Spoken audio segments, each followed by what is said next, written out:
আসসালামু আলাইকুম। কেমন আছেন সবাই? আশা করি সবাই ভালো আছেন। আল্লাহর রহমতে আমিও ভালো আছি। তো বাজার নিয়ে এসেছে হালকা পাতলা। তো ছেলের বিকেলে নাস্তার জন্য একটু নুডলস আনিয়েছি। আর আনিয়েছে চার দুধ শেষ হয়ে গেছে। চার দুধ নিয়ে এসেছে। তো দেখলাম যে এখানে আসলে নুডলসের সাথে আর চার দুধের সাথে ফ্রি ২ টা জিনিস এসেছে। একটা হচ্ছে আ নুডলসের সাথে এসেছে ম্যাগি স্যুপ স্যুপের প্যাকেট আর হচ্ছে চাল দুধের সাথে এসেছে চাল, পোলার চালের প্যাকেট। আ তো আর এখানে এনেছে হচ্ছে মুরগির মাংস, ফার্মের মুরগির মাংস, বুকের মাংস আর রানথান। আর এনেছে ২ টা লাউ আর ফুলকপি। আর লেবুগুলো তো আমার খুবই পছন্দ হয়েছে। আসলে লেবু মানে এত টাটকা আর রসালো দেখতেই খুব ভালো লাগছে আর ঘ্রাণটাও খুব সুন্দর। লেবুটা লাগেই একদম, লেবু ছাড়া চলেই না। আবার আমার তো মাছ ধুইতে বা মাংস ধুইতে লেবু লাগে। একটু এগুলো মাছ, মাংস যদি লেবু দিয়ে ভিজিয়ে রাখি, তাহলে দেখা যায় যে একটা বাজে স্মেল সেটা চলে যায়। উম আ ভালোই লাগে। আর আসলে বাচ্চারা স্মেল পেলে কোনো কিছুর এমনিই তো খেতে চায় না মাছ, মাংস। আ আর যদি বাজে একটা স্মেল ওদের নাকে লাগে তাহলে আরো খেতে চায় না। তো আমাকে আবার দেখাচ্ছে যে কি এনেছে। ২ ধরনের রান এনেছে। একটা ছোট সাইজের উম আর আরেকটা হচ্ছে বড় সাইজের রান আর থান মিলানো যেটা, সেটা। আর বুকের মাংস আনিয়েছি। আসলে বুকের মাংসটা লাগে হচ্ছে স্যুপ, তারপর কিমা, তারপরে এই যে দেখা যায় সমোচা, সিঙ্গারা এগুলো যখন বানাই তখন এগুলো লাগে তৈরি করতে। বুকের মাংসটা বেশি লাগে। তো এর জন্য আনিয়েছি। আর আমি কিছুদিন ধরে আবার একটু রাত্রে স্যুপ খাচ্ছি তো, এর জন্য একটু বেশি করে আনিয়েছি। তো আজকে ভাবছি যে মা মা মাংসটাই রান্না করব একটু অন্যভাবে। একটু চাইনিজের মতো করে একটু বেসন-টেসন মিলিয়ে তারপরে আ ভেজে তারপরে টমেটো সস দিয়ে আরকি হালকা মসলা দিয়ে রান্না করব। আমার ছেলে আবার এভাবেই পছন্দ করে যে স্কুলে কালকে মেয়েদের হয়েছিল আ ক্লাস পার্টি, আজকে ছেলেদের হচ্ছে ক্লাস পার্টি। তো ওরা খুব আনন্দ করছে। এখন ছুটির সময় ওরা মানে নাস্তা-টাস্তা নিয়ে যে যার মতো চলে যাচ্ছে। গার্ডিয়ানও কিছু এসে বসে আছে। আমাদের বাচ্চারাও যখন এরকম স্কুলে পড়তো, তখন ওদেরও এই ক্লাস পার্টি হতো। ওরা খুব আনন্দ করত। দেখা যেত একেক সময় একেক বছর রং দিয়ে একদম শার্ট-টার্ট একদম মাখিয়ে আসতো। আসলে এটা একটা অন্যরকম আনন্দ। খুব ভাল লাগছে দেখে। তবে মেয়েরা বেশি আনন্দ করে। মেয়েরা হরেক রকম কাপড়-চোপড় পরে আসে। তারপরে ওরা একটু অন্যরকম মজা করে। আবার ছেলেরা কি করে? ওরা হচ্ছে অ্যাম আ দেখা যায় যে বড় সাউন্ড বক্স দিয়ে নাচানাচি মানে যেসব গানের শব্দে নাচানাচি করে। তো আমি আবার আ সবকিছু রেডি করে ফেলছি। মাংসটা একটু কর্নফ্লাওয়ার দিয়ে মসলা দিয়ে ভেজে নিয়েছি সব ধরনের মসলা দিয়ে। তো এখন ওই তেলের মধ্যেই আমি আবার রসুনটা একটু লাল করে নিলাম। তার মধ্যে পেঁয়াজ, আদা, রসুন আর হচ্ছে পেঁয়াজ, আদা, রসুনের পেস্টটা দিয়ে এটা একটু ভালো করে ভাজা করব। কারণ পেঁয়াজের কাঁচা স্মেলটা থাকলে ভাল লাগবে না খেতে। এটা ভালো করে ভাজা করে মানে মসলা আসলে তেমন কিছুই দিব না। টমেটো সস, মা মরিচের গুঁড়া আর হালকা পাতলা ধনিয়া, জিরা, তেজপাতার গুঁড়াটা দিব। আর একটু গোলমরিচের গুঁড়া দিব। দিয়ে মসলাটা ভালো করে কষিয়ে তারপরে এটা দিয়ে দিব। বেশিক্ষণ ইয়ে করব না। তো আমার রান্না-বান্না শেষ। আমি অ্যা এ এই ইসে আচারটা তৈরি করব। অনেক জলপইড়া আচার তৈরি করব। এর আগে তৈরি করেছি। আজকে আবার ৫ কেজি এনেছে কালকে। তো জলপাইগুলো আর ঘরে রাখলে নরম হয়ে যায়। তো জলপাইগুলাকে কেটে নিয়েছি সকালবেলায়। কেটে রেখেছি। এখন এগুলো মসলা মাখাবো। হলুদ, মরিচ, ধনিয়া, জিরা, তেজপাতার গুঁড়া আর হচ্ছে সরিষা বাটা দিয়েছি কিন্তু আম কি বলে যেন সরিষা বাটাটা একটু কম হয়েছে। এর জন্য সরিষা গুঁড়া ছিল ফ্রিজে। সেটা দিয়ে ভালো করে মাখিয়ে একটু রৌদ্রে রাখবো।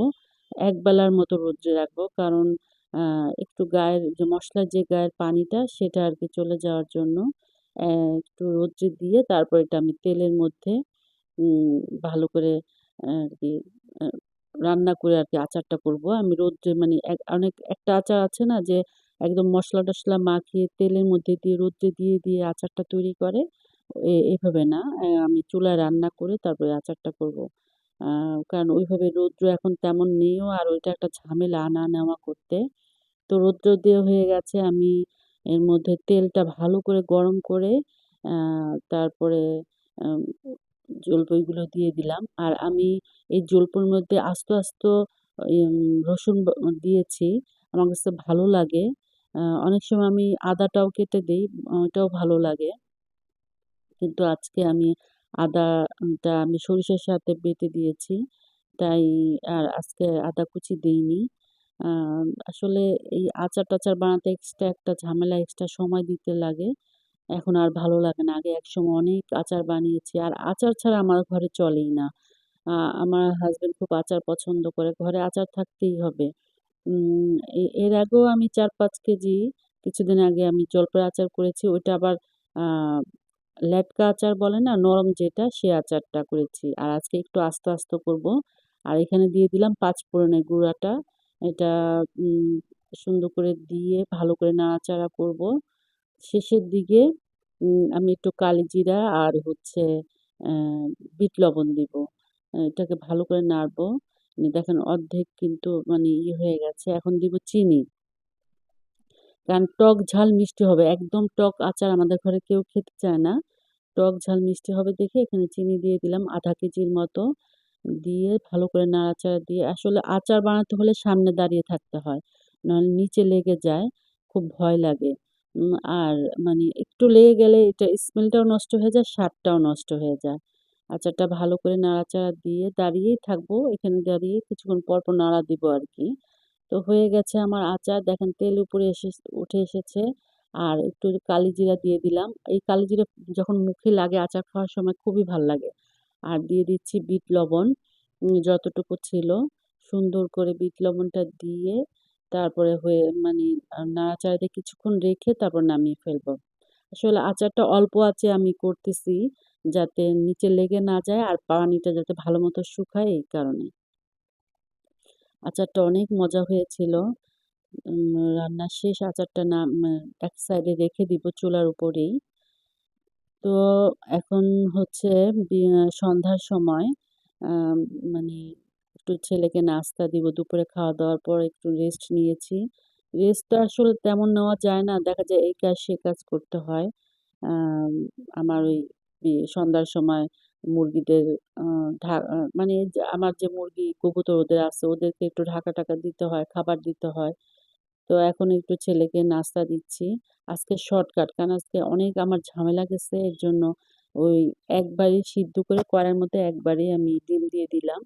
আর আজকে আলাদাভাবে ডিম তেলে দিয়ে বা পেঁয়াজ-টেয়াজ দিয়ে এভাবে করলাম না। ওকে জানাইনি। যদি জানে যে এভাবে করিস মানে নুডলস রান্না করেছি তাহলে আর খাবে না। এজন্য মানে এইভাবে শর্টকাট করে দিলাম। আর আমার জন্য একটু স্যুপ রান্না করব। রাত্রে খাবো স্যুপ। রান্না করব কি সিদ্ধ করেই রেখেছি সবকিছু প্রেশার কুকারে দিয়ে। আ গাজর, তারপরে পাতাকপি, আ মুরগির মাংস এগুলা দিয়ে আ তারপরে একটু উম গোলমরিচের গুঁড়া, আদা, রসুন, ধনিয়া, জিরা গুঁড়া এগুলো দিয়ে আমি সিদ্ধ করে রেখেছি। এখন এটাকে আমি প্রেশার কুকারে সিদ্ধ করেছি তো তার ঘুটনি দিয়ে ঘুটলেই এটা একদম ছুটে যাবে। আমার কাছে আবার একদম আম আ মানে মুখে লাগবে না সবজিটা বা মাংসটা ওইরকম আমার কাছে ভাল লাগে।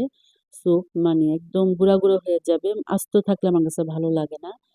তো স্যুপই রান্না করেছি। এর জন্য অল্প করে কর্নফ্লাওয়ার দিয়েছি।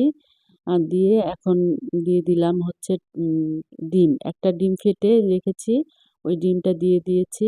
এই এই এইভাবেই আরকি রান্না করে আমি স্যুপটা খাই। আসলে এই স্যুপটা খুব পছন্দ করে সবাই। আমার মেয়েও পছন্দ করে। আমার ভাস্তি খুব পছন্দ করে। আ স যারই বাচ্চা হয় দেখা যায় যে এই স্যুপটা আমি রান্না করে সবার জন্যই নিয়ে যাই। আ পপুলার স্যুপ হয়ে গেছে আমাদের ফ্যামিলির মধ্যে। আসলে খুব মজা হয় স্যুপটা এভাবে রান্না করলে। তো আমি আজকে রাত্রে এটাই হবে আমার ডিনার। রাত্রে আ এটা দিয়েই আমার রাত্রের খাবার শেষ করব। তো আজকে এখান থেকেই বিদায় নিচ্ছি। সবাই ভালো থাকবেন, সুস্থ থাকবেন। আমার জন্য দোয়া করবেন। আমিও আপনাদের জন্য দোয়া করছি। আল্লাহ হাফেজ। আসসালামু আলাইকুম।